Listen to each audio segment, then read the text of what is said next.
Queensland, perfect one day, paradise lost the next under Labor. For almost one full year, 48 weeks, 335 days, the Queensland Labor government has been spinning, reviewing, backpedalling and tap dancing around a very simple question about the Paradise Dam fiasco in the Wide Bay Burnett. And that's a very simple question that the farmers and the graziers of the Wide Bay Burnett want to know. And that is, when will the Queensland Labor government safely restore Paradise Dam to its full capacity? Since the Labor government announced in September last year they would release thousands of megalitres of water in the middle of a drought by just flushing it out to sea, farmers in the Wide Bay Burnett have suffered through 335 days of uncertainty. Uncertainty of not knowing when the dam will ever be restored, not knowing whether the water that underpins thousands of jobs and millions of dollars of investment will be returned. The farmers in this region produce 75% of Australia's sweet potatoes, more than half of Australia's macadamias. They grow chilies and strawberries and tomatoes and sugarcane and passion fruit. It's a cornucopia of all that is good for you.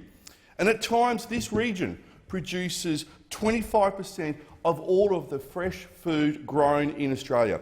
But Labor have smashed the fruit bowl that is the Wide Bay Burnett without care, without compassion and without common sense. And this is a very real serious issue.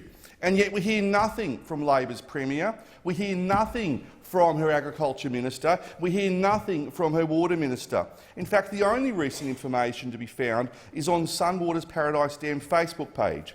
Sadly, it does not provide the certainty that farmers and graziers in the Wide Bay Burnett region desperately need.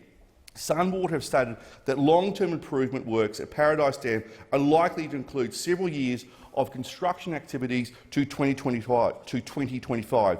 But even that work is dependent on the outcome of a business case being undertaken by Building Queensland.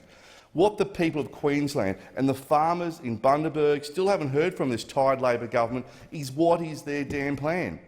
How would Labor propose to plug the $2.4 billion economic hole that is going to be left in this region over the next 30 years if this dam is not fully restored? What is Labor's plan for jobs? What is Labor's plan for water? These are all questions that Queensland Labor have no answers for. Sadly, this is becoming a pattern for this tired, out-of-touch Labor government in Queensland. They have no plan to offer water security to our drought-ravaged farmers. This is a Labor government who are not only not building dams, they are tearing down existing dams. And a fun fact, Madam Acting Deputy President, of the 20 dams that have been built in Australia since 2003, 16 of those have been built in your home state of Tasmania. And the one dam that's been built in Queensland, well, Labor are tearing it down.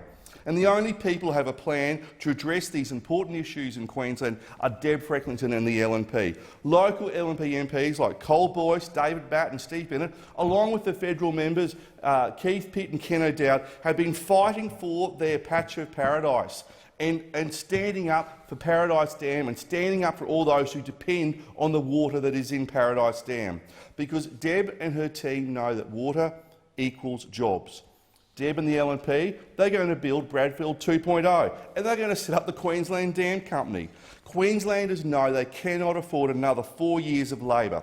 A Labor government who are using coronavirus as an alibi for their appalling economic activity over the last few years. Queensland, which has had the highest levels of bankruptcies, the lowest levels of business confidence. And we've got a state Labor government who are using coronavirus to hide their appalling economic record. A Labor government who are using base, grubby politics to divide communities along the borders of New South Wales and Queensland. Labor's Paradise Dam is Australia's largest and worst infrastructure fail. It is an Olympic gold medal, gold star, rolled gold grand poobah of a Labor stuff-up. And there's only 67 days to go to throw out Labor, who have ruled Queensland for 25 out of the last 30 years. Queensland, perfect one day, paradise lost, next under Labor.